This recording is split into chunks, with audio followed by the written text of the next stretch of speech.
You're listening to FFOP Radio. Reach the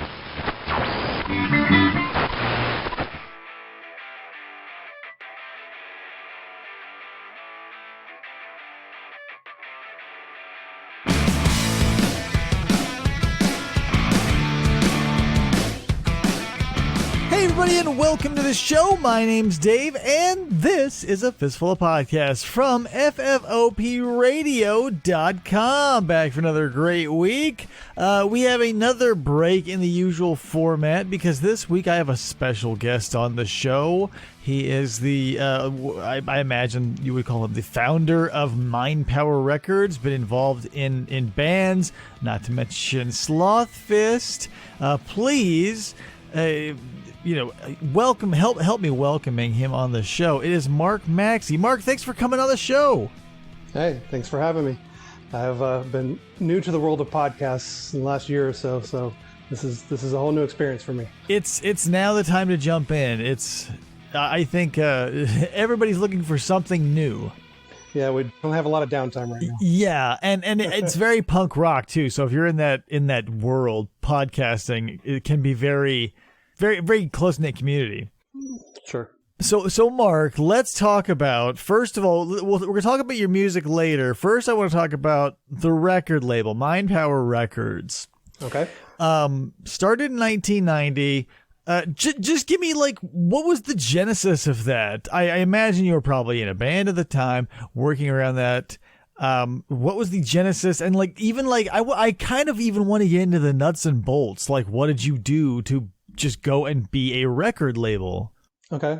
So let's start a little bit earlier. Mm-hmm. In the mid-1980s, I was in a band called Justice League. We put out 3 records, did a couple of U.S. tours, toured with a band called 7 Seconds.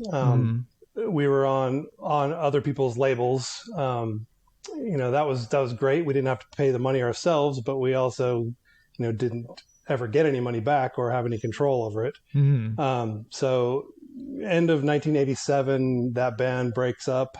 I start a new band called Paul and Art in 1988, late 1988, early 1989. And these are all punk bands, I imagine?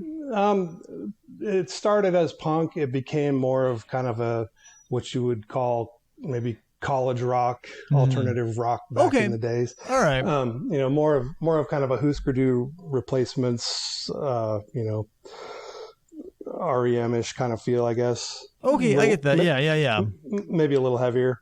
Anyway, so I'm in this band called Paul and Art, and we record a couple of songs, and then we demo a couple of more, and then decide we want to put a record out.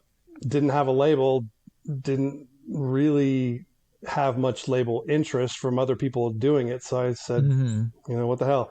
I'm going to do this myself. My mother was very helpful at the time. She loaned me a couple $1,000s to get it started because I had no money at the time. I was a poor college student. Yeah, totally. So I put out a 7 song, kind of a mini LP from the band Paul and Art. That was the first Mindpower release. So I got to learn the whole ins and outs of how to put out a record, from designing the artwork to getting the record mastered to, all that stuff, finding a record pressing plant, figuring out how I was going to get it distributed.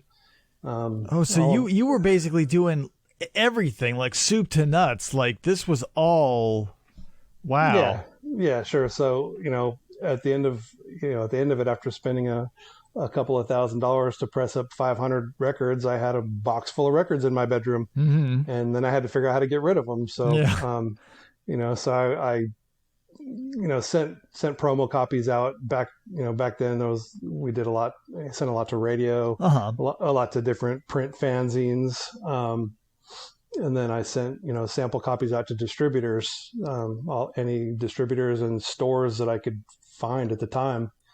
So, it took me a while, but I eventually sold out those 500. And I believe I pressed another 200, which took me years to get rid of those last 200. Here's what I'm going to tell you right off the bat. I admire that dedication because I feel like now you can get anything you want online, basically, pretty much. Anything you are looking for, somebody makes it. But back in the day, man, if you're looking to press records, like, that's all pounding the pavement, I feel. Like, how long did that take you to line all of that up? Because I feel like if you're doing that, going from place to place, shopping it around, or maybe you know a place, maybe you're in the industry already, I imagine. So how did that work? Like, when you're shopping around, because obviously you're doing this all yourself, as you said. I wouldn't even know where to start. Yeah, I mean, I had friends who had put out records, who had their own label. So I had people to ask. I had resources. So, instead of emailing like we would do today, it was picking up the phone and calling people. Yeah. And, asking around and, hey, where did you get your records pressed? Hey, where did you get your records pressed? And, okay, yeah. So that's what I figured would be word of mouth. It's like that punk rock attitude. Yeah, just we had a pretty good network from, especially from, touring the country twice. Yeah, I imagine. We knew people. We knew people all over. So I still had a lot of contacts at the time. Those kind of faded away over the years, rather than picked up. But then, with the advent of the internet and social media and all that, then now I feel like I know just as many people as I did then. But there was definitely a lull in between, as I stopped touring and interacting with people. Yeah, so 1990 was the start. I believe it was, I can't remember what time of the year it was, but the Paul and Art record was the first release. Then a friend of mine had a 7-inch that he had put out from his band called Chain of Strength, who were a fairly well-known straight edge hardcore punk band at the time. Okay, yeah, And he had done that on his own label called Foundation Records. Long story short, I guess by the time he was done with that, he had 1,000 copies of the vinyl sitting around and no covers printed for them. Oh, wow. And just didn't really want to deal with it anymore. So, and I knew that I could sell them. So he gave me those 1,000 records and said, hey, split whatever money you get for these and let's try to get rid of them for me. So that was kind of a pseudo release on Mindpower. That was Mindpower number 2. Okay. So I took the vinyl and the lyric sheets that he already had made, and I made covers for them. Those I was able to move that 1,000 real quick, in just a couple of months. Oh, wow. Unfortunately, we didn't press any more. That would have been great. Those records to this day are like very rare and sought after, because it was a funny story. I went to just the local print shop around the corner from me to make the covers, and I just, they're really just photocopies basically. But I had the cover of the old record that he had done, and I made a new back cover that had Mindpower on it and our address, and changed it up a little bit.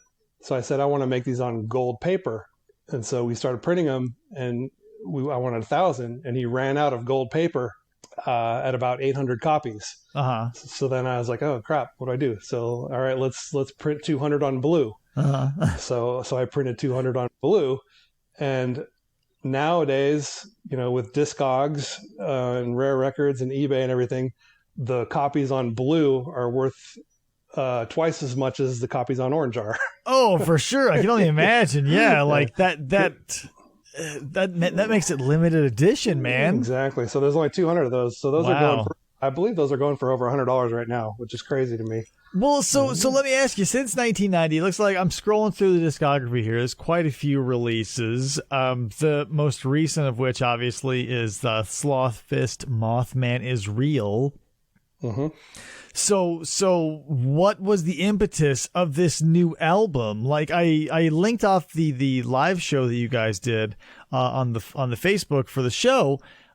Super rad. I couldn't believe the production value. I was expecting a single camera setup, but you guys had wipes and cuts and shit. Like, this was high level production, which I got to commend you for.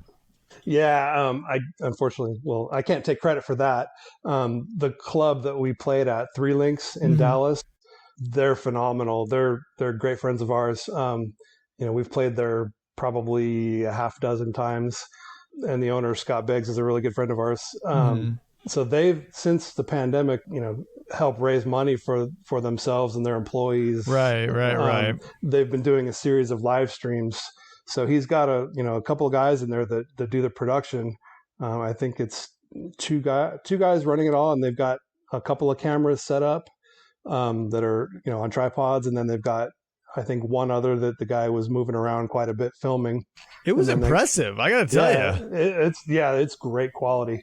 The sound is good. The video is good. Everything about it was great. And Scott made a really good suggestion. He said, we can't have a lot of people in here because pandemic and all that. But he said, why don't you each bring a friend or two down? He said it'll just liven up the energy in the room more. He's like, there's nothing worse than finishing a song and then there's crickets. Yeah. So we brought 6 or 7 people with us to go to kind of watch us play, and just it really did help. Having them in the room kept the energy up significantly. Yeah, that's one of the weird unintended consequences of everybody getting into these live stream concerts is like, I love it because you get a front row seat every time. But on the other hand, after the song is done, when you expect that raucous like applause, there's nothing. Exactly. I don't think, there's probably going to be mixed feelings about it, but I would just play canned applause. Just like, sitcoms play canned laughter, play canned applause on your live streams, everybody. Like that, take away the awkwardness. Everybody's sitting at home. It'll be less awkward. Just do it. Yeah, we actually did mention that would be kind of a fun thing to do, is just bring in like roaring applause after each song. Yeah. It's kind of like Major League Baseball. Right now they're, all the major sports are piping in audience crowd noise.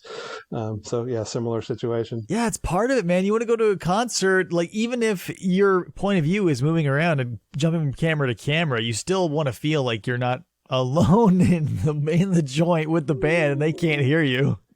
Yeah, and we definitely feed off the crowd. If there's a crowd that's uninterested, that's kind of a boring show. But if there's people up front, singing along or just bobbing their heads or getting into it or doing whatever, live has a chemistry that cannot be reproduced in the studio. Yeah, it's addictive. I mean, that's why I'm still doing it at this advanced age. Is there's nothing to me like being on stage and playing to an appreciative crowd. That is my heroine, Totally. Yeah. Since I started the live stream for this show, I have found, I was like, maybe I'll start and it'll fizzle out. I'm just like, this is actually, let's do more. So I totally see where you're coming from on there. But so back to Sloth Fist. Now this band has a lineage behind it. When did Sloth Fist come together? So Sloth Fist, we formed in 2018. Okay. I moved to Dallas in 2008. Okay. And I had played in bands my whole life. Ever since I graduated high school, I've been in a band pretty much nonstop from 1985 until 2008. Yeah. I moved to Texas and I struggled. It took me literally 6 years before I was in like a band that almost played a show. Oh wow, really? Yeah, I've been there. Yeah, I mean, I had 4 or 5 different false starts where I'm playing with these couple of guys, we write a few songs, but nothing ever got off the ground to the point where we were actually a real band and going to record and play shows and whatnot. I even went so far as we built a house when we moved here, and there was a media room in it, and I had them put in soundproof walls in the media room when they were building the house. Because that's just I've always wanted a place to practice in my house. Yeah, that'd be so cool. Without having to worry about bothering the neighbors and having to worry about lugging gear everywhere to go play at a practice studio or whatever. So I had every intention of playing in a band when I got here, and I could never get it off the ground. So finally, I think it was like 2013, 2014, I was playing with some guys and we got real close. We wrote a bunch of songs. We actually had a show booked, and the day of the show, there was an ice storm. Oh, oh no. In the DFW area. So the show was canceled because, literally you couldn't drive. It was, you're risking your life to get on the road. Yeah, that's rough. That show got canceled. And then like maybe a week or two later, our bass player quit. Oh, man. And I was just singing in that band. Mm. So the bass player quit, and then the band literally fell apart. And that was it. Oh. That was the closest I had come to playing a show. So then fast forward to 2018, I think I was on Facebook, and there's a group, like a Dallas punk rock group or something, on Facebook. And some guy posted on there that, he was looking for members to form a band. He was a guitar player, singer. He was looking for a drummer.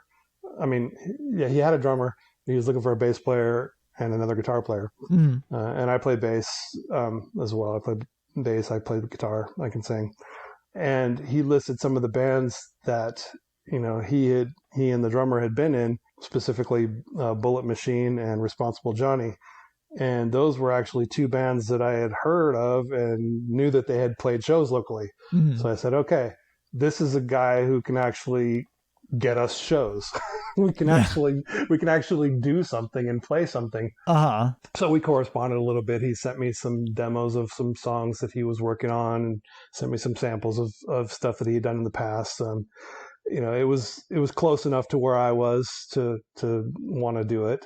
So yeah, we started in 2018. We added another guitar player, so we were a 4-piece, and we started playing shows almost immediately. Within probably 2 months of our first practice, I think we played our first show.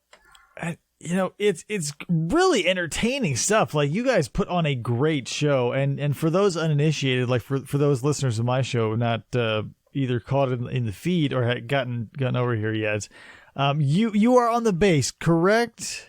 That is correct. Okay, yeah, so I want to make sure. So I'm going to see if I can find that show and repost it so everybody can see it again, or have it in the show notes.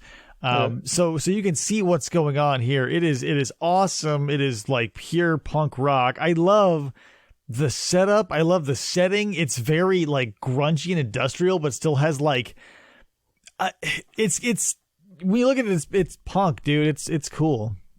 Yeah, it's kind of it's hard to classify to me. I'm just talking about the aesthetic of that show. Oh, the show. Okay, yeah.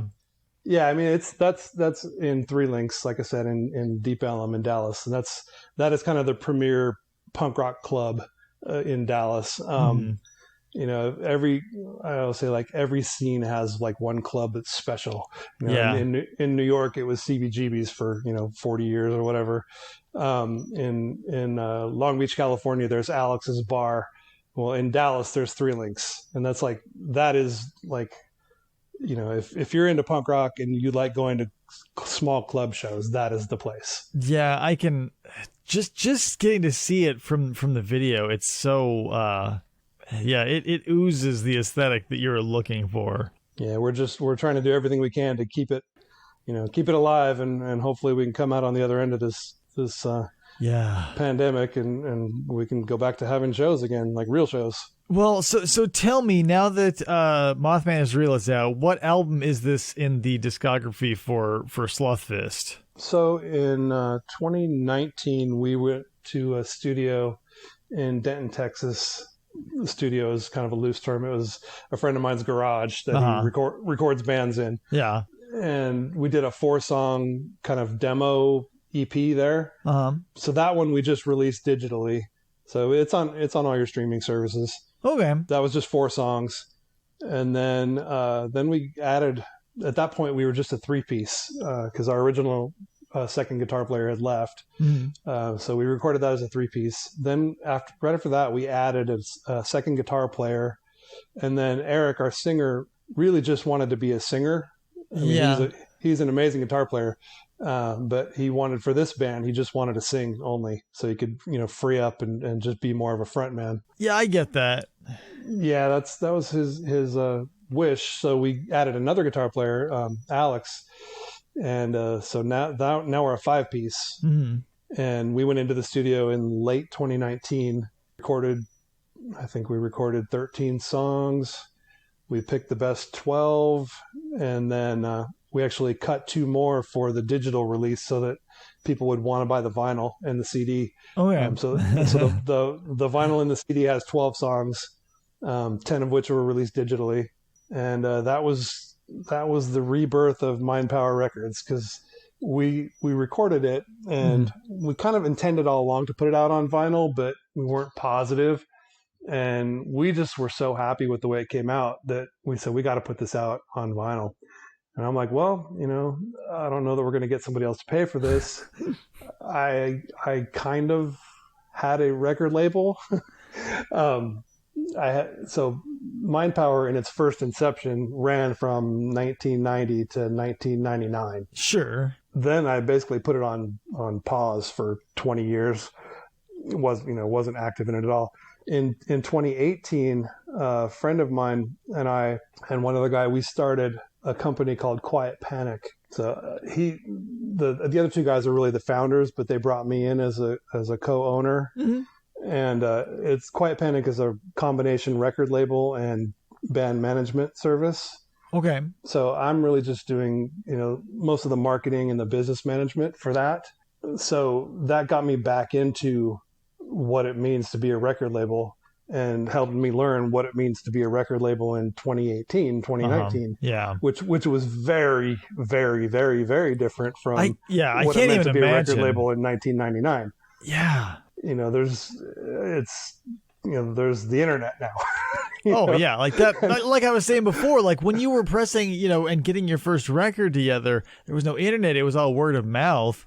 And now, like I was saying, like you can find anything and get anything you want because there's a million manufacturers out there waiting to fulfill your every need. So I imagine, like today, it must feel very streamlined. Sort of. It's just different. I mean, yeah. There's like before it was, you really wanted a good review in this print fanzine. That was how you wanted to get airplay on radio. Uh-huh. Well, now it's like. Now you're trying to get on Spotify playlists, and now you're trying to get, social media, follows and likes, and get other websites and social media pages to pick up your stuff. So it's gone from physical print and radio to now streaming and websites and social media. So it's a whole new skill set that I had to learn, but I felt like I was picking it all up with Quiet Panic. Uh-huh. So I said, when we started Quiet Panic, we said, okay, we're not going to use this to put out our own music, because we're all musicians, all 3 of us that own it.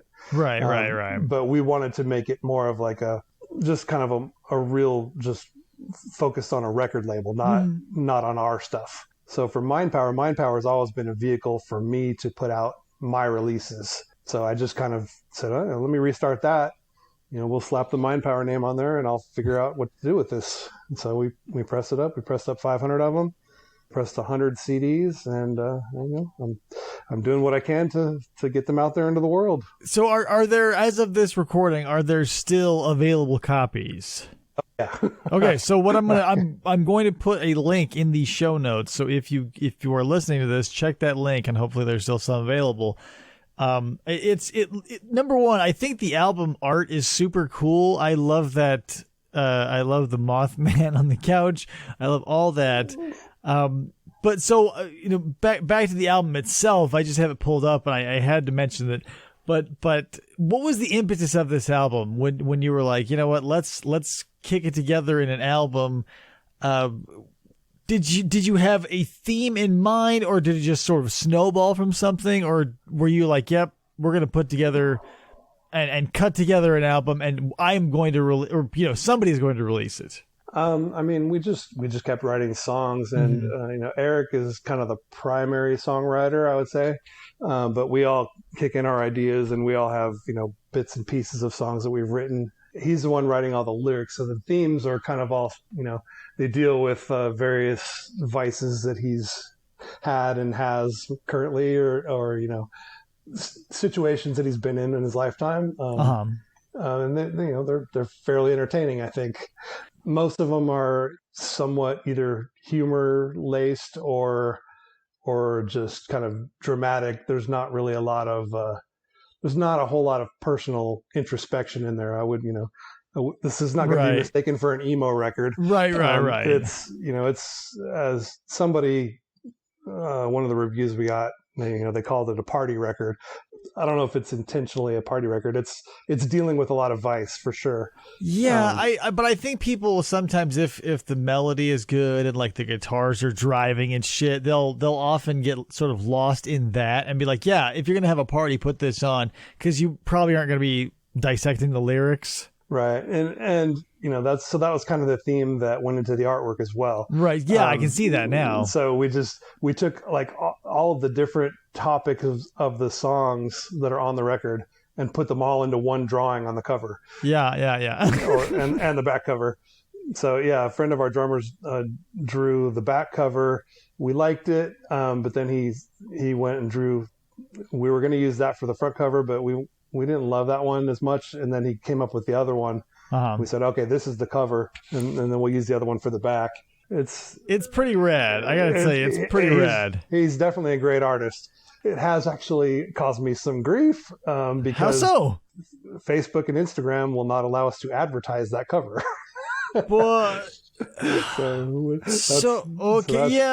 but I don't know. I don't agree with that. I think that sucks. But I think it's silly. But yeah, I love it. I think the back sort of. I love the sloth number one, but everybody else sort of reminds me of the Garbage Pail Kids.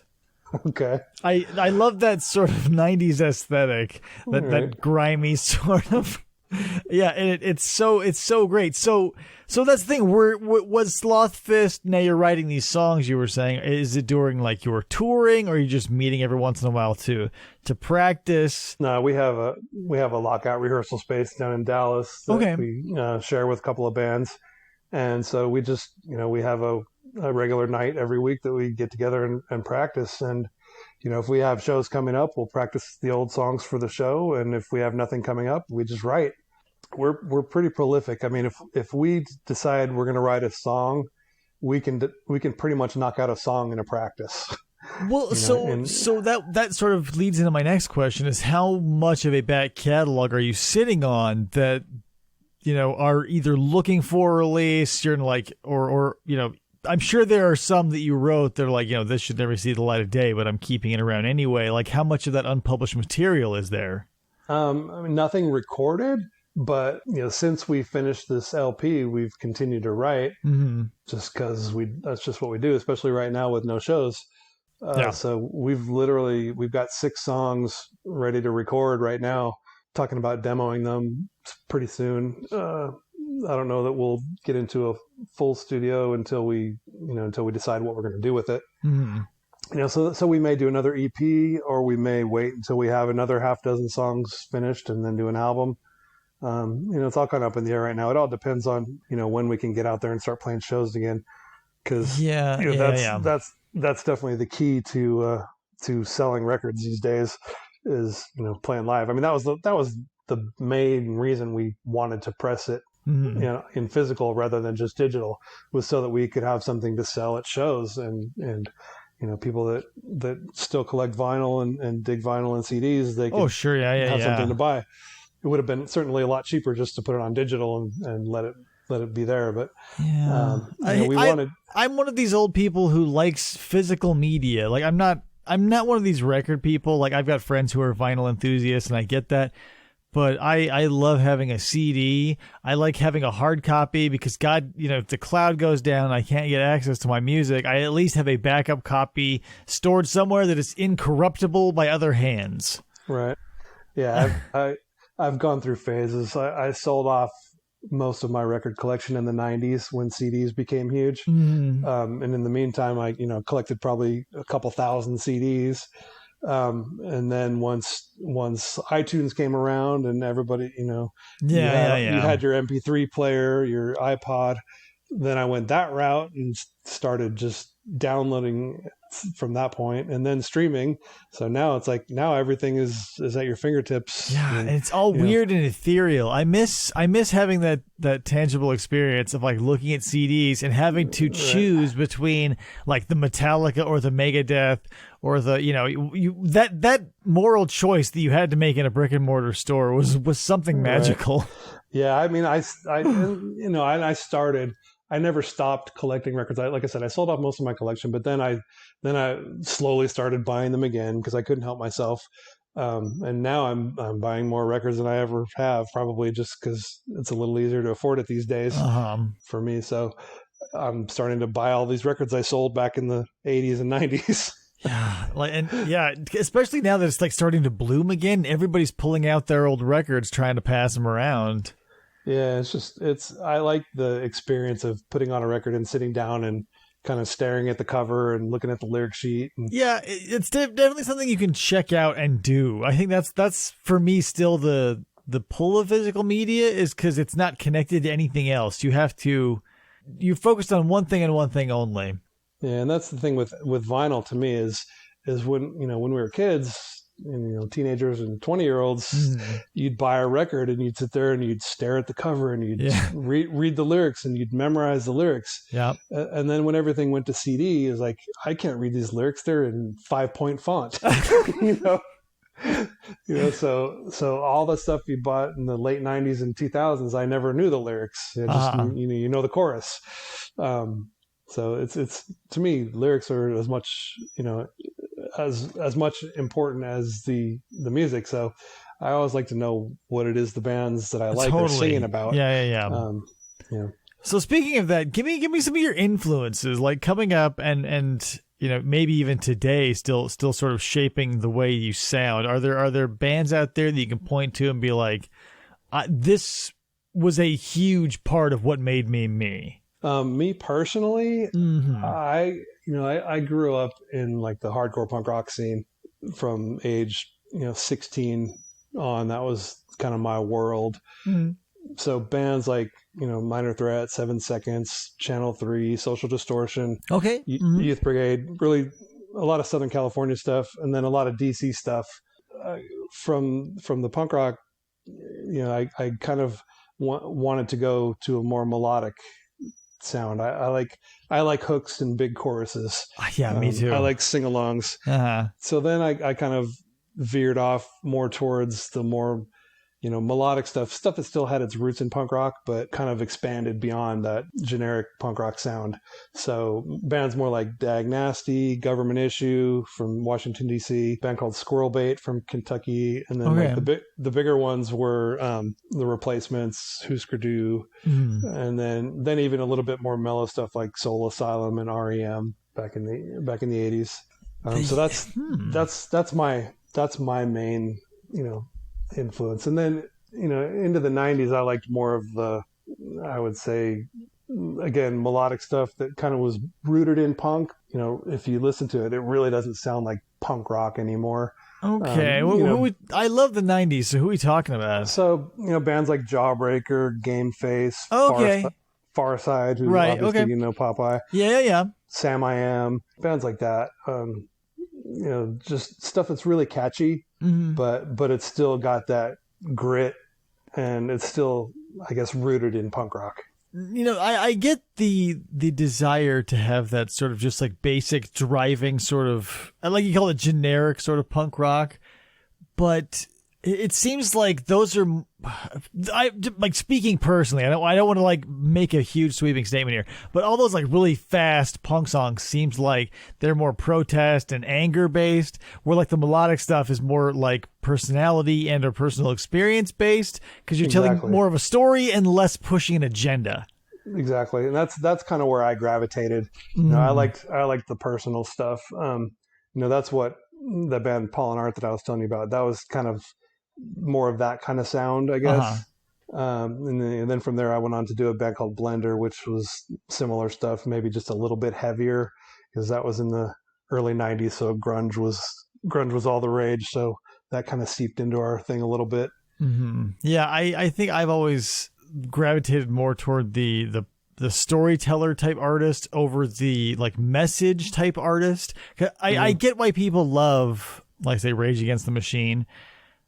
I have no super huge political leanings or agendas, so I like stuff like what you do and what Popeye does and what Jeff Caudell does in Game Face. It's just sort of like a personal experience with this punk rock attitude behind it. Right. It's still got the same attitude, but you're not necessarily trying to change the world. You're trying to sing about things that are impacting you. Yeah, you're expressing yourself. It's not a call to action, it's a call for connection. Right. So if I'm writing lyrics, that's what it's going to be. That's kind of the vein it's going to be in. Sloth Fist, like I said, I'm not writing the lyrics, Eric is, and that's this is his deal, and his stuff is always going to be more humor based. Or at least, in that range. Yeah, I mean, everybody expresses themselves in different ways, and you don't know what's going to connect. So, that's the thing. I always just say, do what you want to do, and if it's genuine, even I don't like the idea of something being dismissed because it's funny. And here's a case in point, and maybe you're familiar with these guys, but Steel Panther, are you familiar with them? I've seen the name. Is it kind of almost a fake heavy metal band? Or yeah, is it that's the thing. It's you would call it an ironic metal band because all the lyrics are bottom of the barrel, like borderline Spinal Tap. Yes. Okay. But just like Spinal Tap, they're proficient enough in their instrument and their crafting of melody that they produce a decent product despite the fact that it is done simply for the joke. Okay. Don't get me wrong, I listen to Spinal Tap. It's on the playlist in my car. I listen to it to this day. I've seen the movie at least a dozen times. Yeah, if the music is there, you can look past silly lyrics if everything behind it is rock solid. And to me, Steel Panther, I believe, has that quality. Okay. So worth a look if you're in the market.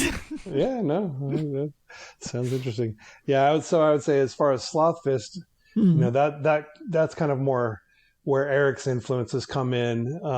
And his favorite band of all time is Turbo Negro, so he's really into that. And then bands like Teenage Bottle Rocket and the Descendants, and even stuff like Black Flag and the Circle Jerks. It's kind of a amalgam of all that. Yeah, I okay. Now that you say that, I can see the Black Flag a little bit. He definitely sort of feel the Rollins influence during that live show. I feel at least he would not like that. That's his least favorite Black Flag singer. But oh, really? Because I feel like just from like all the stuff that I've seen and like even from like his movies, he just sort of has this bravado, and I see a little bit of that in him. Exactly. Yeah. I mean, no, Eric's a born front man. That's for sure. Yeah. You can tell. Like that's what I'm saying. Like him and that's where they're in common is like when you watch this guy perform, you're like, yep, he's the guy who should be behind the mic. Yep. 100%. And now here's the thing. Since everybody's locked inside, and are you looking more into the option of streaming? Like, let's say, in the future, let's say we want to do more promotions of like the new album. Is that an option? Can you get the guys together and do another live stream like that to push that album, or were you waiting simply for a live venue? I mean, I guess if the right situation comes up, we would do another one. It's honestly, it's going to be hard to top that one. Yeah, that was good. That was good. The production value was so good, but it wasn't cheap either. No, I imagine. So it's a matter of how much do we want to do stuff like that versus just wait until we can play live again. Which I'm hoping hopefully it's not another year away. Hopefully it's another couple months. I would we'll see. Now would be the time to start looking into that, because if you can sort of gauge interest, and I would love to come to a virtual show, like, hey, throw a ticket price $5-10, whatever. And the greatest thing will be you'll be front row center the whole time. Like, even if it's a tripod on lockdown or 3 that you have somebody cut and mix together on some sort of video toaster or live board or whatever. I'm sure you could probably line someone up to do that on the cheap and just be like, yeah, here we go. This is a punk rock live ass cheap concert. And P.S. we got a studio album, so buy the shit out of it. Yeah, I mean, I'm sure if it drags on long enough, we'll do something else. It's just a matter of when. Yeah. Because that definitely satisfied our, desire to play live. Oh, for sure. Just because we were jonesing. I mean, it was, we hadn't played a show since, February, and we just wanted to play live so bad that we're like, let's just make this thing happen at Three Links. And, we'll cover the cost and hopefully we'll make some of it back with album sales or whatever, but I'm not worried about it. If we don't, we just need to play. We just need to get it out of our system. That's the kind of art that I love. Like, you do it for the sake of the goddamn product. You're not doing it to make it. If you do, great. But yeah, that's for sure the attitude. I mean, we're, except for Alex. Alex is a young guy, but the rest of us are, a little bit older, and we have no dreams of making it big or anything like that. We just play because we have to. We play because we all love making music, and it's just something, like I said at the beginning, that's my addiction is being on stage and playing live shows. I like practicing, I like recording, but I love playing live. So coming up, speaking of live, coming up on whenever you're hearing this, it may already be past, but on the live stream coming up as of this recording, have you picked out the songs, and are you eager for this sort of, I understand it'll be on a small scale, but I mean there will be some sort of in a weird indirect manner a live audience. Is that sort of, are you preparing yourself? Is this even on your radar at this point? Yeah, no, I sat down yesterday or the day before and kind of ran through a handful of songs on acoustic guitar to see what I could pull off and what I can't. I've done a couple of live acoustic shows myself, 2 to be exact. Okay, yeah. I guess that's a couple. That is a couple. Opening for, if you're familiar with the band All, Scott Reynolds does this, one of the former singers of the band All. He does live acoustic stuff. So I've opened for him twice, a couple years ago, and then maybe about a year ago. It's fun. I don't love the format because I like to have a drummer and loud guitars. Yeah, I get it. And if I'm not the most technically proficient guitar player, but it's punk, so we can give a pass. Yeah, I mean, like I said, I've been playing guitar for 30 years, and I'm still not any good. It just. If your message is strong enough, people can look past some technical imperfections. Yeah, I like loud distortion. Me too. On my guitar, so that way you don't have to be perfect. It kind of buries it. Yeah, it just sort of blows it all away. Yeah. So when I'm sitting here bare with just me and an acoustic guitar, all the mistakes, are pretty evident, and that's so I'll give it a shot. It's real, it's raw. People appreciate that, especially now. People want reality. We'll do a couple songs. All right. I don't know that there's any Sloth Fist songs I can really pull off myself on an acoustic guitar. Number one, because I didn't write them. Number two, because I don't play guitar in Sloth Fist. And it'll be dealer's choice. Yeah, so I think I'll pull out an old Paul and Art song, and maybe I would love that. Maybe a Justice League song, and I don't know I don't know how much time you want, but maybe 3 at the most, I would say. Yeah, I think we squeezed 3 or 4 out of Popeye, but something like that. I like that. First of all, before it even happens, I want to say thank you up front and foremost, because this is something that probably would not have happened or could not have happened 5-10 years ago, and now we get to bring like new music and new taste to people who otherwise wouldn't. Now, I've got some people who listen and watch that are punk fans, so they'll I'm sure dig this, but maybe this will open up somebody's mind and get a little more attention your way. Yeah, hopefully. Yeah, I think maybe the third song will be I had a band in like 2016 that, again, never got off the ground and played a show, but we actually did make it into a studio and recorded 4 songs. Oh, wow. That band was called Mirror Behind Me. So I got a song that we recorded from that I could probably pull off pretty well. So tell me, is there obviously you've got the website that I'm sure the albums are available, mindpowerrecords.com. Mm-hmm. Are they available anywhere else? Is what I'm getting at, like Amazon? Can you pick them up anywhere? Are they streaming anywhere? As far as the Sloth Fist record, that's on all the streaming sites. Okay. And I've got it at stores all around DFW, which I've gotten myself, and then it's distributed by Revelation Records. Okay, in California. So stores anywhere in the world could get it from them. I don't know how many are out there at this point. Not a whole lot. But if somebody wants it, their store could certainly order it. Okay. Or Yeah. All right. If they prefer to buy it in a store versus ordering online. Yeah. Okay. So yeah, Revelation got all the they carry all of Popeye's old stuff, and I think wasn't Game Face on Revelation? They were. Okay. Yep. Yeah, I thought I remembered seeing them there. Yeah, they've got a lot of everybody is all interconnected. It's all such cool shit. Yeah, Revelation is one of the greatest record labels ever, pretty much. They started on the East Coast and they moved to the West Coast in the 90s. And, they did mostly hardcore punk stuff in the early days, and then they moved on to the more melodic stuff like Game Face and Far Side. There's a great band in the 90s called Sensefield that they put out their stuff.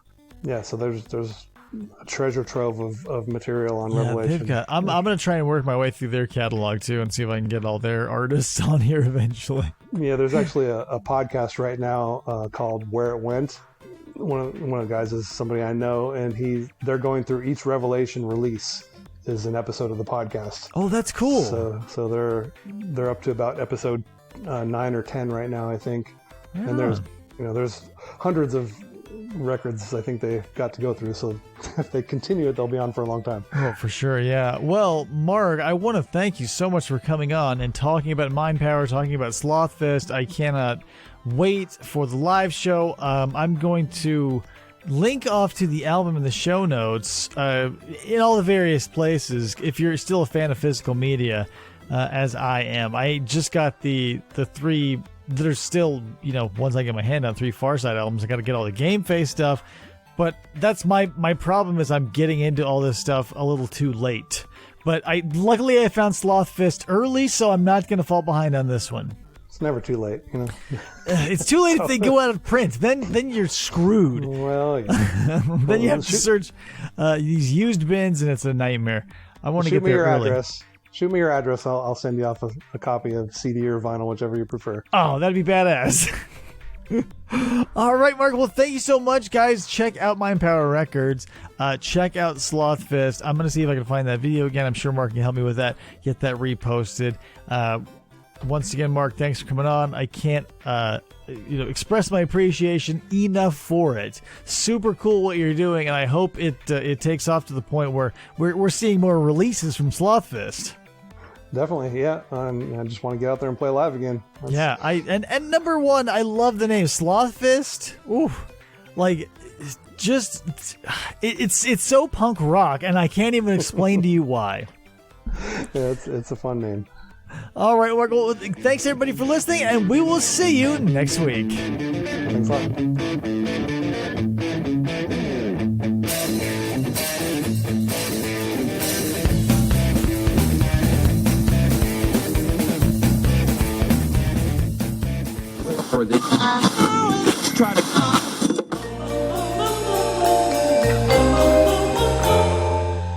Fistful of Podcasts Radio.